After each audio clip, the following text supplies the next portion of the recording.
Queridos amigos, retomamos después de unas cuantas semanas y con muchísimo placer, siempre nos da mucho placer presentar a nuevos autores y en este caso vamos a presentar a un creador muy prolífico, no solo como escritor, sino también como realizador teatral, como realizador de comedia musical, en fin, vamos a hablar largo y tendido con nuestro amigo Gustavo Reinaldo Rojana.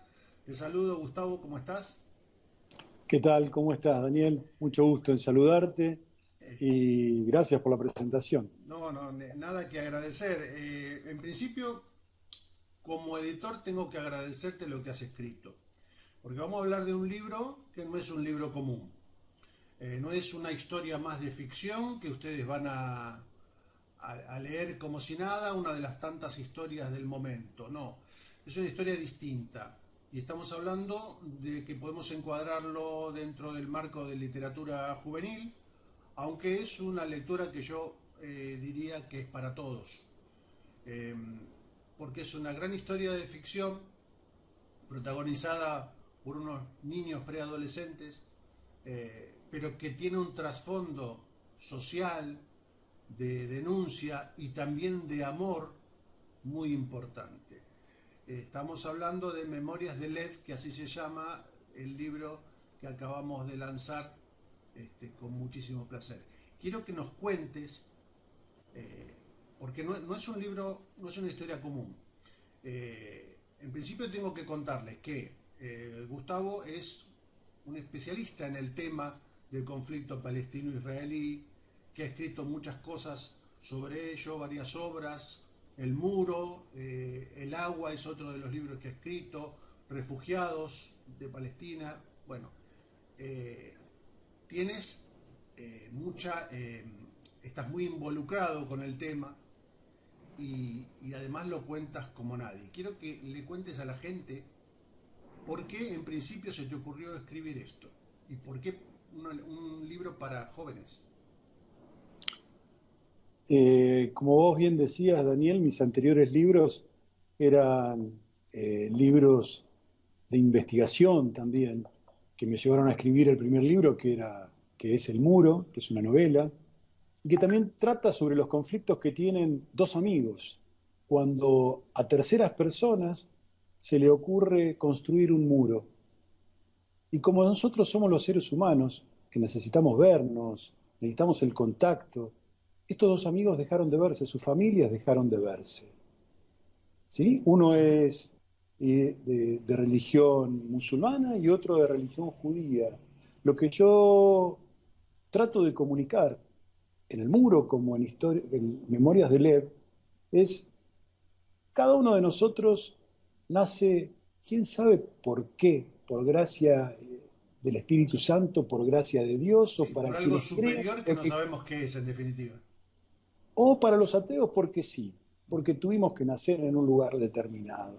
Ahora, cada uno de nosotros que nace en un lugar determinado puede adoptar una costumbre, una religión, otra religión o ninguna. Y como padres, nosotros, lo que hacemos sin querer, la verdad, es que venimos trasladando historias de nuestros abuelos, de nuestros padres, y las trasladamos con nuestros hijos. Y un poco lo que traté de contar en Memorias de Lev es exactamente eso. Cómo chicos, habiendo nacido en contextos totalmente distintos, en situaciones totalmente distintas, más beneficiados unos que otros, con distintos resentimientos también, con distintos dolores, con distintos matices en su vida, de golpe, ante una situación determinada, se ven todos conviviendo. Se ven todos conviviendo y ahí comienzan a aflorar todas esas historias que cada uno a través de su vida, corta vida, ha ido teniendo como propia y por lo que le han ido transmitiendo. El Y tema sigo, que estás diciendo, o sea, el inicio del conflicto en el ser humano es que nos educan con verdades absolutas, ¿no? Exactamente. Crecemos creyendo que lo que nos contaron nuestros mayores es la verdad absoluta y nosotros solos tenemos esa verdad, no el otro. El otro si me cuenta algo distinto no tiene razón, porque yo conozco una sola historia. Exactamente. Y como dice un poeta, ¿no? La historia la escriben los que triunfan a veces. Claro, ¿Y qué pasa con la otra parte que, que según para algunos salió perdedora y no victoriosa? Yo creo que en un conflicto somos todos los seres humanos los que perdemos. No hay sin ganadores ni duda. perdedores, somos todos perdedores. No hay un solo bando que haya ganado porque en el medio quedan daños muy difíciles de sobrellevar, quedan nuestros seres amados en el camino, como en toda batalla, como en toda guerra, como las que podemos recordar a lo largo de toda la historia. El conflicto israelí-palestino lleva muchísimos años, desde 1948, cuando las Naciones Unidas deciden partir a Palestina en dos estados, ¿sí? Después, desde 1967, donde Palestina vive ocupada, luego de la Guerra de los 6 días, y cada uno a lo largo de todos estos años va a contar, bueno, nosotros necesitamos construir el muro, y algunos lo llaman al muro el muro de protección, la valla de seguridad, Sí, y otros lo llaman el muro de la vergüenza. es el muro del miedo en realidad. Entonces, ¿cómo unir esas dos posturas tan difíciles? Ahí es como nace Memorias de Lev, con dos posturas tan difíciles ante un acontecimiento que los involucra a todos y de que deben entender que para poder llevar esa situación deben unir fuerzas para poder salir todos adelante. Es como se va desarrollando el libro a lo largo de los distintos capítulos. No Claro, quiero pero contar el final no, no, para que está. quede un poco No en vamos a hacer suspenso. spoiler. Pero acá hay un ingrediente. El primer ingrediente que yo tengo que resaltar después de leer y trabajar con este libro es lo entrañables que son esos personajes, esos chicos. Eh, Porque la emotividad que maneja esta historia no es una emotividad cursi, sino que es absolutamente realista. Y, y lo que bien pinta el libro, lo que bien pinta esta historia es eh, la diferencia que hay entre nosotros los adultos y los chicos. ¿Y cuál es la diferencia? Que nosotros perdimos la pureza y ellos la mantienen de alguna manera, ¿no? Entonces, ¿dónde está? Porque independientemente de la historia y de todo lo que pasa, vamos a analizar un poco más, digamos, entre comillas, la moraleja de todo esto, ¿no? Eh, ¿Por qué crees que ante creencias diferentes lo que primero se pone sobre la mesa es la violencia y no el diálogo? Exactamente porque quizás de alguna manera, y voy a involucrarnos a todos, debemos dejar de lado todas aquellas teorías fundamentalistas. Como vos bien antes decías, ¿existe una sola verdad? No, no existe una sola verdad. ¿Por qué? A ver, ¿por qué tiene que existir una sola religión? ¿Por qué los musulmanes no pueden creer en Alá? ¿Por qué los judíos solamente en Dios? ¿Por qué los cristianos en Jesús? ¿Y por qué los ateos también no pueden dejar de creer en todo esto? Yo creo que lo que hace buena a las personas es su integridad y cómo se brindan y cómo se vuelcan hacia el resto de los seres humanos, si son solidarios, si son altruistas, eh, pero todo lo que se trate de hacer o de tratar de hacer entender a través de la fuerza, a través del fundamentalismo, lleva a los conflictos, lleva al no diálogo, lleva a la violencia, lleva a que sin querer se traslade esto de generación en generación, que es lo que tratamos de mencionar en Memorias de Lev. No, tenemos que dar un punto final, tenemos que cortar, tenemos que abrir la cabeza y tenemos que entender que es posible vivir con distintas teorías religiosas. No estoy hablando de delitos, no estoy hablando de violadores, no estoy No, hablando no, de todo claro, ese claro. tipo de gente que no tiene absolutamente nada que No, ver. claro. Estoy hablando de gente con fundamentos, con buena esencia y que creció cuando a los oídos le ingresaban determinadas historias. Ahora, ¿esto es un problema filosófico o es un problema económico? ¿Cuánto inciden los negocios globales en la alimentación de que los seres humanos nos enfrentemos? Qué pregunta, ¿no? Porque a través de los siglos, si repasamos parte de la historia, muchas de las guerras se hicieron a través de la religión y con una excusa religiosa, ¿sí? Eh, para no entrar en demasiados detalles de lo que podemos recordar a través de la historia, pero ya que me estás preguntando esto, quizás deba responderte con un ejemplo. Cuando en 1897 se realiza el primer Congreso Sionista Internacional en Basilea, ¿sí? Ujú. No se busca a cristianos, no se busca a ateos, se busca a distintas personas del mundo que profesen la religión judía. ¿Por qué? Porque era la manera en que podían aglutinarlos y la manera más fácil que podían hacer para entender que había una tierra prometida y que la tierra prometida era Palestina. Muchos desistieron de eso, muchos no, pero a través de la religión es que comenzaron a hablarles y a aglutinarlos para tener un objetivo futuro que es el que vemos hoy en día. 50 años después de aquel Sí. momento se crea el Estado de Israel. Pero necesitaban un paraguas y buscaron el paraguas, lamentablemente, de la religión judía. Ujú, ujú. Tu origen es palestino, ¿sí? Mi abuelo nació en Haifa, en Palestina, en 1893, en un pueblito hermoso, hermoso que se llama, y está ubicado sobre la colina del Monte Carmel, Ujú. corre un aire hermoso por la primavera, es muy verde, O sea, es estuviste muy ahí, bonito. conociste el lugar. Voy todos los años, excepto Ah, este año por la pandemia, no claro. pude ir. Tengo muchísima familia que vive ahí en Aisifia, que así se llama, y ¿Y qué te contaba muchísimas tu familias. abuelo?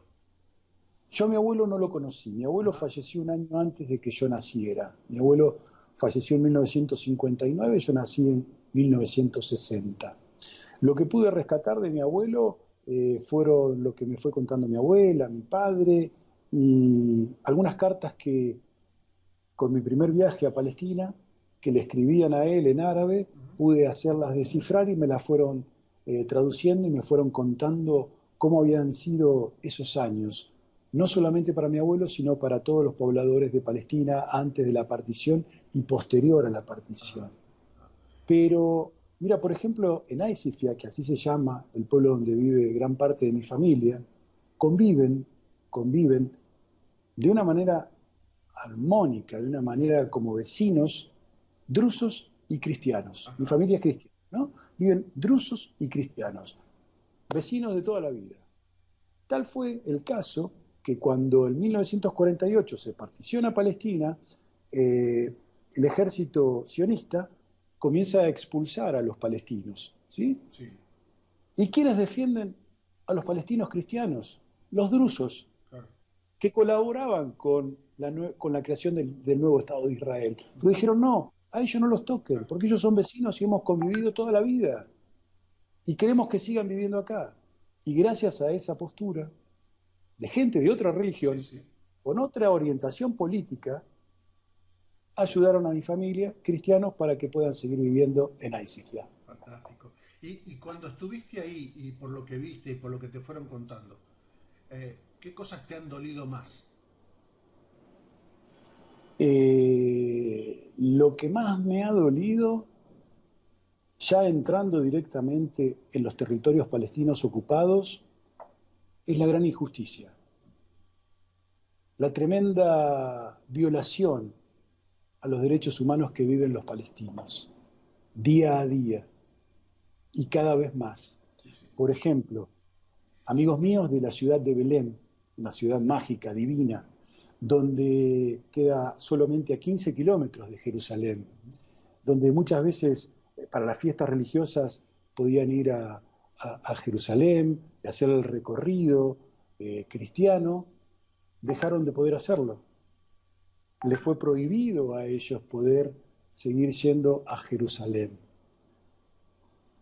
En cambio, para un argentino, o para un español, o para un ciudadano en cualquier otra parte del planeta, no tienen vedada el ingreso a Jerusalén. Los Claro. palestinos tienen que pedir permiso y tienen que pedir autorización. Ahora, saliendo de esa zona que estamos hablando, para ir a Jerusalén. Ayer, por ejemplo, sin ir más lejos, hablé con un amigo mío que tiene un pequeño campo de cultivos de olivos en Belén, que lo podés ver, Sí, está solamente a 800 metros de su casa. De la colina de su casa ves el campo de olivos. No tiene permiso para poder ir a cultivar los olivos. qué locura. Los olivos se le están cayendo, se le están pudriendo y los va a perder. Y me decía, nos dieron a todos los integrantes de la familia que somos un solo permiso para poder ir a cosechar, a uno solo. No nos dejan llevar ni serruchos, no nos dejan llevar una escalera, solamente una Claro, manta para sí, poder, y es imposible poder realizar la cosecha, porque la cosecha de olivos era algo folclórico, tradicional en la cultura claro, palestina. claro. Lo mismo que la vendimia en Mendoza, es exactamente Exactamente, igual. exactamente. Ahora, viviste toda tu vida en Argentina, la colectividad judía en Argentina es muy grande, ¿sí? Y me imagino que te habrá tocado alguna discusión un poco áspera con alguien o no. Sí, sí, realmente sí, pero cuando vos tenés fundamentos reales y concretos, no invenciones, Sí, sí, sino que estás hablando de la realidad, sí, creo certezas que que cualquier, conoces. cualquier conflicto lo podés derrumbar muy fácilmente. Porque yo, por ejemplo, puedo decir, perfecto, bárbaro, ahora decime por qué yo no puedo ir a mi campo de cultivos. Decime por qué en mi tierra, donde estaban los árboles de olivos, que era de lo que yo vivía, dentro de los Ujú, territorios palestinos. No estoy hablando de lo que puede llegar a estar en discusión, sino dentro de los territorios palestinos ocupados, talaron todos los árboles de olivos y construyeron asentamientos ilegales, un disparate, solo para judíos. un disparate. Y mi campo de cultivos, ¿por qué solamente dentro de mi campo de cultivos, por ahí, solamente dentro de los territorios palestinos ocupados, pasan carreteras solamente para que sean utilizadas por colonos ilegales judíos? Y no por un palestino, dentro del territorio palestino. Qué locura. Se me ocurre una cosa así medio disparatada. ¿Existiría la posibilidad o tuviste alguna vez la oportunidad de dar una charla, una conferencia sobre esto en un ámbito judío o no? ¿Es posible Eh, hacerlo alguna vez o no? Me encantaría, me encantaría. Solo una vez, hace varios años, con una señora argentina de religión judía que estuvo viviendo en Israel en un kibutz, Ujú. volvió a Argentina a vivir, nos conectamos de alguna manera en una feria del libro y pudimos llevar adelante una charla Qué bueno, juntos. qué bueno. Ella presentando un libro y yo presentando otro libro de mi autoría. Eh, no es común, no es común. No. Hay que abrir mucho, mucho, mucho, mucho los oídos. Hay que abrir mucho la cabeza Pero está bueno que para se pueda generar, ir generando, ¿no? A hacer medida que se puedan ir generando esas esto. cosas. Me encantaría poder generarlo y en abundancia, porque eso va limando las asperezas y vamos entendiendo con un diálogo respetuoso, siempre, siempre con un diálogo respetuoso, vamos entendiendo qué es lo que cada una de las partes siente y en base a lo que cada una de las partes siente, poder encontrar una solución. Como dice el Papa Francisco, bueno, un diálogo interreligioso también es válido, Y por claro. supuesto, eh, sobre todo porque este libro, Memorias de Lev,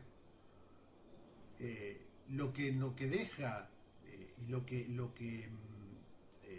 sí deja enraizado en el lector es un mensaje de profundo amor. Entonces, desde ese lugar, cualquier conflicto se puede desarmar, o por lo menos, si no desarmar, se puede entender de un lado y del otro, ¿no? Empecemos por el entendimiento. Claro, claro. Desde que empezó este siglo, cada vez más la famosa grieta y todo esto, pero que pasa en todo el mundo, está pasando. ¿Sí? Está pasando en todos los países, en todas las sociedades, esto de no tolerar lo que el otro piensa o lo que el otro quiere. No sabemos bien por qué se ha instalado esto en los últimos 20, 25 años. ¿Qué Hay, podemos hacer con esto? ¿Qué pensás de esto? hay hay muy poca comprensión y creo que hay mucho egoísmo. ¿Tiene que ver con la ignorancia también? Tiene que ver con la ignorancia y tiene que ver con la ignorancia de los que no quieren escuchar. Yo creo que toda la gente, cualquier ser humano que ame la vida, realmente que ame la vida, quiere disfrutarla. Quiere disfrutarla con sus amigos, con sus vecinos, con su familia. Es que si Quiere para eso salir a estamos caminar vivos o no. para disfrutar de la vida. Bien. Y tenemos que disfrutar de la vida. Y uno se tiene que enriquecer también de la vida, no con el que piensa siempre como uno, no en una burbuja. Tenemos que salir de esa burbuja y interactuar con gente que piensa completamente distinta, con gente que ha tenido completamente distintas experiencias a las nuestras vividas o a las que podamos llegar a vivir o a las que vivieron nuestros antepasados. Pero, Eso nos enriquece y eso hace exacto. que tengamos Es la la única manera de posibilidad. ampliar el conocimiento, ¿no? Exactamente, porque de esa manera nosotros, con los que tengamos la posibilidad de ayudar de alguna manera y de educar y de contar experiencias, la vamos a contar de una manera mucho más amplia, no de una manera cerrada. Porque si la seguimos contando de la manera cerrada, si no escuchamos a nadie, si pensamos, ah, bueno, este piensa distinto, no quiero dialogar con él. No, no, no, no. Dialoguemos porque tenemos que aprender todos de este mundo que va cambiando tanto, tanto y que es tan dinámico en los cambios, completamente dinámico. Este, este, esta idea de unión, de convivencia, está repetida, está muy arraigada en toda tu obra, en tus otros escritos, en tus obras de teatro. ¿Es Sí, recurrente esto en vos? sí, sí, totalmente, totalmente. Trato de siempre encontrar dos personas o dos familias o distintos grupos que no tienen nada que ver entre ellos y que se terminan uniendo, Bien, excelente que lo que terminan decís. conviviendo y que terminan conviviendo. En el muro, por ejemplo, ellos son amigos desde siempre, de toda la vida. Sus abuelos eran amigos, sus padres eran amigos y sus madres estaban embarazadas a la vez que cada uno de ellos dio a luz. Es una historia de vida, es una historia de vida que trasladándola sin agresiones es Ujú, la que debemos contar. claro. Digamos que esta historia que estás contando, El Muro, es una comedia musical. El muro, tengo dos versiones. El muro novela, ¿sí? Sí. Y el muro comedia musical. El muro Qué ha pasado novela, con la comedia musical? con la comedia musical, cuando la pude presentar en México, en una universidad, hace ya un año, tenía fecha para septiembre del año pasado para volver a México para poder volver a representarla y con todo este tema de la pandemia no lo pudimos hacer, pero en el musical lo que represento es exactamente lo que ocurre en un checkpoint, Ujú, cuando en el muro, cuando hay dos soldados israelíes, dos argentinos, ujú. cuando quiere cruzar el puesto de control una mujer embarazada y le impiden el paso y le pide por favor, déjame pasar porque necesito ir al hospital. Y tu madre podría verte o pensá en tu madre cuando estaba por dar a luz. Cuando un anciano palestino también quiere cruzar a través de ese puesto de control y las vivencias que tiene, y cómo le cuenta al soldado israelí nativo de origen argentino dónde está su casa. ¿Ves donde vos estás viviendo en aquel asentamiento donde está esa luz prendida, ese edificio? Bueno, ahí estaba mi casa, ahí yo crecí y ahí yo nací. ¿Qué haces vos acá, a tantos miles de kilómetros de distancia? ¿Por qué no estás con tu mamá, con tu papá, con tus primos, con tu familia en el lugar donde naciste? Y porque me dijeron que esta era mi obligación. Y yo tenía que venir acá a hacer el servicio militar y cumplir con mi deber. Llegan momentos en que un soldado israelí y otro soldado israelí chocan y se dan cuenta que están pensando completamente distinto uno de otros por cómo tratan a un ciudadano común y Sí, sí. corriente. Y ahí empieza el diálogo fuerte también. O como cuando un médico quiere cruzar, o como cuando un estudiante quiere cruzar el puesto de control. ¿Por qué me refiero al soldado israelí? Porque el soldado israelí es un punto súper importante en cada puesto de control. Claro. Porque no todos nacieron en Israel, sino en distintos lugares del mundo.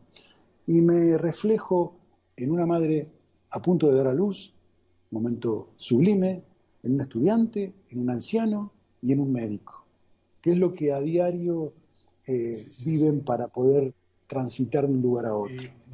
Contémosle a la gente que esta obra que nos estás relatando, estamos buscando la manera, contra viento y COVID, como digo yo, de producir esa comedia musical aquí en algún teatro aquí en España. Ojalá Dios Esperemos quiera. que el Claro. 2021 nos permita hacerlo. Ahora, volvamos a Memorias de Lev. Sí, Eh, Esos chicos que protagonizan la historia, ¿tienen algo que ver con algún personaje real que se te ha cruzado o es solamente una invención ficticia? tiene que ver con distintos personajes con los que me he cruzado a lo largo de todos estos años que fui viajando a Palestina y a Israel, y donde pude ver la manera de pensar de gente común y corriente, de profesionales, de gente adinerada, de gente pobre. Con todo eso tiene que ver y digo, mirá, qué manera de pensar que tienen en algún aspecto muchos tan parecidas y en otro aspecto tan distintos otros. Hay médicos que piensan de una manera distinta, hay médicos que piensan de una manera común, tanto israelíes como palestinos, hay agricultores que piensan de una manera totalmente distinta y otros de una manera completamente igual. Necesitamos vivir como Claro. vecinos.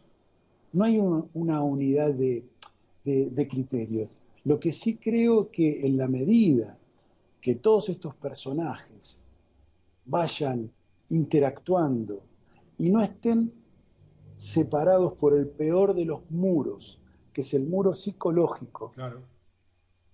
creo que en la medida que contribuyamos a que se vayan uniendo y derribemos los muros psicológicos, todo esto va a tener un efecto positivo. ¿Y cuál fue el detonante que te dijo, voy a escribir esto y empiezo por acá?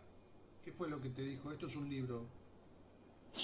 La verdad que muchas veces no sé ni cómo empiezo. Muchas veces me pongo a escuchar música, estoy como autista y me quedo pensando, o a veces cuando manejo se me ocurren cosas, o la verdad que no podría. Lo que sí sé que, por ejemplo, poder decirte es que una vez que lo terminé, terminó mi catarsis. Ajá. Y hay cosas de las que me olvido completamente. Digo, a ver, quiero ver por qué escribí esto y por qué lo Claro. escribí de esta manera. Y vuelvo a releerlo. O como cuando escribo algún artículo, me gusta releerlo de vez en cuando para ver si sigo pensando de la misma manera o no. Para ver si estoy ¿Sos de los que equivocado. dice después de un tiempo, esto lo escribí yo? Sí, sí. Me pasó mucho con las canciones del musical, por ejemplo. Ajá. Yo música no sé. Yo escribí los poemas, escribí las letras y hablé con un amigo que hoy está viviendo argentino que hoy está viviendo en Málaga, Ah, también se fue de Argentina y se radicó en Málaga. Él es músico de profesión y fue el que me ayudó con toda la composición musical. Y le digo, me parece que le falta fuerza, esto, lo otro, y cambiamos y bueno, déjamelo ver, a ver si podemos cambiar alguna parte de la letra, pero es como que me olvido y lo retomo y vuelve otra vez esa espuma de felicidad que me embriaga, bueno, ¿sí? está bueno porque sería tremendo que te pasara eso, cuando volvieras a releerlo, no te gustara lo que hiciste, ¿no? Eso sería Quizás tremendo. algunas cosas las hubiera cambiado, pero Bueno, ya está. bueno, pues ese es un vicio que tenemos los escritores de que siempre Claro, nos parece que hay que cambiar algo, ¿no? Es como interminable. sí, Yo quiero que nos cuentes un poco, porque has estado muy vinculado al teatro en Argentina, ¿sí?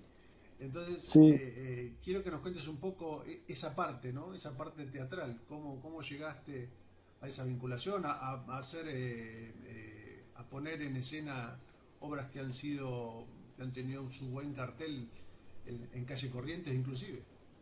Sí, empecé al revés. Un buen día un amigo me llama y me dice, mira, Gustavo, hay un amigo mío que compró los derechos de Hair y Nada quiere menos. llevarla nada menos al teatro. Le digo, bueno, déjamelo ver. Yo me acuerdo que era chico y veía unas propagandas en Canal 9, porque el primer productor fue Alejandro Romay, Claro. Que con por su eso le teatro, quemaron el teatro. por eso le quemaron el teatro. Fue una época maravillosa en Argentina para recordar, ¿no?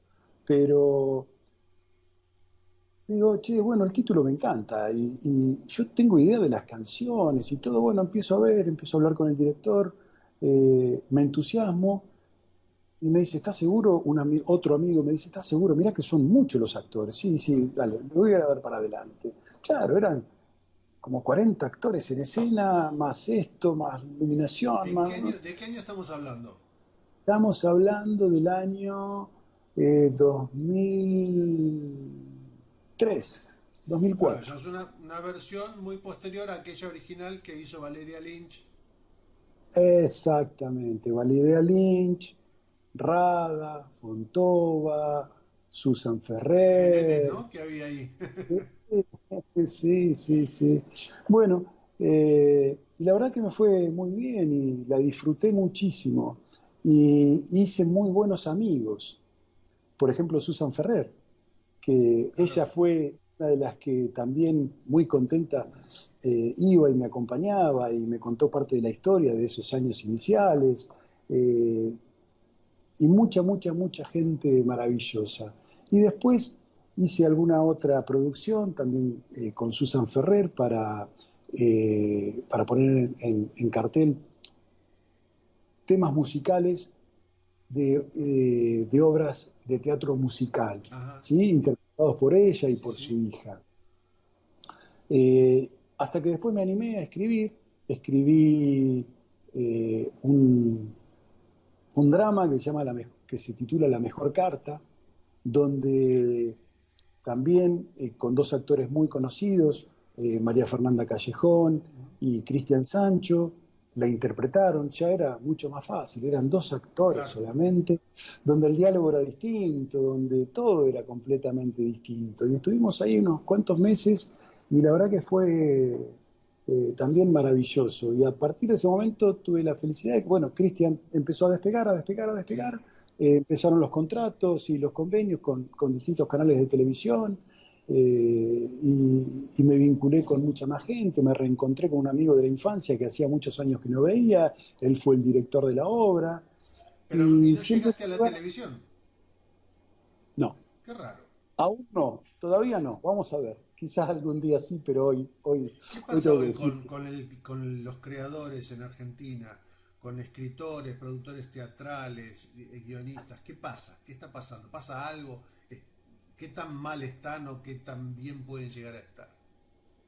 un director teatral muy conocido que ha llevado algunas obras de teatro también a España y a México. Cuando le presento otro de mis proyectos, y me dice, y me da su opinión, ¿no? Bueno, mirá, me parece, bueno, bárbaro, tenés razón, habría que retocar este personaje. Bueno, lo volví a releer y a reescribir y a darle el matiz que él, según su criterio, muy buen criterio, como director, me estaba aconsejando. Le digo, bueno, ya está, ¿te parece? Sí, está perfecto, ahora está muy bien. Le digo, ¿y qué hacemos? Mira, me dice, yo lo que veo en Argentina es que los autores argentinos no están bien considerados. Si viene un autor teatral extranjero, está mucho mejor visto. En definitiva, nadie es profeta en su tierra. Toda la Eh, vida ha pasado eso. Bueno, también ha pasado en una época, hoy gracias a Dios no, pero en una época del cine argentino, el público argentino no quería saber nada con el cine local, consumía lo que esa, venía de afuera, no quería saber nada con el cine local. En buena parte aquí en España ha pasado lo mismo. Y gracias a Dios pasa cada vez en menor medida, porque ahora España se ha posicionado como productor de series, está en un lugar preponderante haciendo unos productos buenísimos de gran calidad. Eh, Así que yo creo que todo es un círculo que se repite una y otra vez. El tema es que los que seguimos creando defendamos los lugares que todavía ocupamos, ¿no? ujú, sí. Y recuerdo también lo que vos decías, hace unos años atrás, era una cantidad de actores españoles que venían a Argentina. Sí, sí. Y hoy vemos cómo actores argentinos triunfan en España. Muchísimo, muchísimo. Y son muy Muchísimos. queridos además. Exacto. Y triunfan en España y también han triunfado en Argentina. Sí, sí. Pero el triunfo de España es como que le dio un poco más de prestigio en Argentina también, Así ¿no? es, así es. Y bueno, el escritor Gustavo Rojana, ¿qué tiene en mente? ¿Cuál es su próximo paso En materia de realización? de realización, ya está casi listo para salir del horno. Otro libro, ya está prácticamente terminado. Faltan Ficción también. eh, ficción y no ficción. ¿Por qué ficción y no ficción? Porque en ese libro quiero contar la historia de mi abuelo. La historia de un inmigrante, las razones por las cuales debe emigrar, porque en definitiva nadie emigra porque sí. Todo el mundo tiene una razón valedera para emigrar, Así es. o por hambre, o por guerras, o por necesidades económicas, o por distintas razones, ¿no? Y en distintos momentos de la humanidad han tenido que emigrar por distintas razones. Entonces, en ese libro cuento exactamente, comienza con esta historia hasta que fallece en Argentina. Y voy contando la historia de lo que iba ocurriendo en esos años en Palestina y de lo que iba ocurriendo en esos años en Argentina. Claro. Cómo su familia le contaba a mi abuelo, que no tuvo nunca la oportunidad de poder regresar a ver a su madre, a ver a sus padres y sus hermanos, a su familia toda, cómo le iban contando los distintos momentos de Palestina y cómo mi abuelo, de ser un inmigrante, sin la escritura, sin el idioma, sin la cultura, porque era un agricultor igual que su familia, se tuvo que ir abriendo paso en Argentina y le iba contando los distintos momentos. Y eso es lo que se va entrelazando en la Claro, qué historia, lindo. parte real y parte de cómo yo fui rescatando historias de vida de mi abuelo. Qué bueno, qué lindo. ¿Y eso ya tiene título? ¿O todavía no? Palestina, te amo. Ah, bien, bien, genial. Bueno, Así se titula. ¿qué es lo que querés que pase con Memorias de Lev a partir de ahora? Yo quiero que vos me digas qué es lo que vos querés que pase y yo voy a decir yo qué es lo que quiero que pase. A ver, lo que primero quería que pasara, pasó. Y es que lo leyera mi esposa, mis hijos y mi madre. Lo segundo que quiero que pase es que de alguna manera sirva para entender que conviviendo, hablando, entendiéndose distintas partes, la paz es posible. Y que la paz a los únicos que no les sirve es a los que buscan los beneficios económicos Exacto, y que dejan a la población civil de lado para beneficio propio. exacto. Eso es lo que más me interesaría y lo que me gustaría lograr en la audiencia cuando lea Memorias de Lev. Bien. Que no hay odio, que no hay rencores Y que es y que, posible, que no es una y que es utopía. posible, y que es posible, y que es posible, y que es muy importante, como dijiste también al principio, escuchemos más a los niños, escuchemos más a los jóvenes. Los grandes muchas veces nos equivocamos por no dialogar, por no hablar. Bueno, yo te voy a decir lo que yo quiero que pase. Ok, Como lector, primero como lector, a la par de como lector, como escritor y luego como editor. Eso lo dejo ya en un segundo plano. Porque en definitiva el que manda es el público siempre, el que da el veredicto.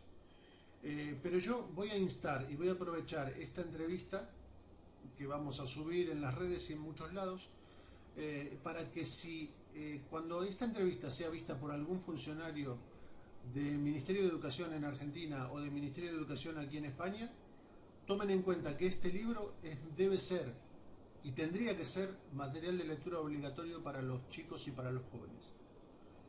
bueno, Que lo metan en los colegios. No estoy diciendo eh, para vender libros.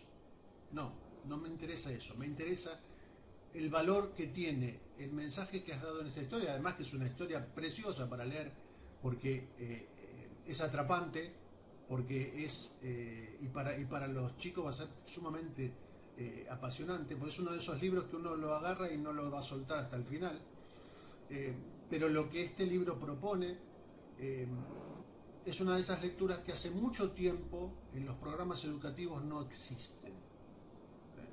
Yo vengo, y vos también debes venir, de la época en la que leíamos cosas como Platero y yo en el colegio, ¿no? Que sí, hasta lo sabíamos de memoria. sí, exacto. Pero eran cosas que cuando éramos chicos nos parecía aburrido a veces, pero que sembró en nosotros un estado de ternura, un montón de cosas bonitas. Eh, Memorias de Lev es un libro que puede reinstalar el amor, el concepto verdadero del amor en la juventud, en los chicos, en los preadolescentes. En ese momento de la vida es donde estas cosas deben enraizarse para que después no tengamos que lamentar las cosas que estamos lamentando hoy, que vemos a los adolescentes salir de los bailes y matarse, bueno, acabo de leer una noticia tremenda de dos chicos de 14, 15 años en Pergamino que han matado a un malabarista que había en la calle, bueno, esas cosas que no pueden pasar y que pasan porque no se trabaja a tiempo con la emotividad de los chicos, porque no se les enseña el amor. Entonces, yo insto a través de esta entrevista que cualquier funcionario que la esté viendo tome cartas en el asunto, ¿sí? Y me comprometo a que se comunique conmigo cuando quiera, porque este es un libro, Memorias de Lev, de Gustavo Reinaldo Rojana, que tiene que estar en los sistemas educativos de nuestro mundo hispano. Es muy valioso y ténganlo en cuenta. Gustavo, yo te agradezco muchísimo, Gracias. agradezco al camino de la vida que nos cruzáramos, porque sé que vamos a hacer muchas cosas juntos, si Dios quiere. Este, y bueno, y nada, es un placer siempre hablar contigo y es un placer estar en estado de creatividad intercambiando cosas. Te agradezco muchísimo, gracias por tus palabras, de corazón, la valoro y las valoro muchísimo y sé que con la buena onda que las decís y el sentido que lo haces, sé que no hay más que una, una unión y un fin solidario más que el económico. que es lo que no nos ha unido, sino todo lo contrario. Exactamente, exactamente. Bueno, Así que te agradezco muchísimo, mi querido amigo. gracias, gracias Gustavo. Gracias amigos. Nos vamos a ver en la próxima entrevista presentando con muchísimo placer nuevos autores como hacemos siempre. Y ayúdennos a difundirlo. Tomen esta entrevista, este video, difúndanlo por donde ustedes quieran porque vale la pena. Y por supuesto, compren Memorias de Lev porque es un libro que lo van a querer, lo van a necesitar tener en la biblioteca de su casa. Gracias, hasta la próxima, gracias Gustavo, que estés muy bien y Gracias. seguimos trabajando y disfrutando la vida. Que así sea. Gracias. Muy amable.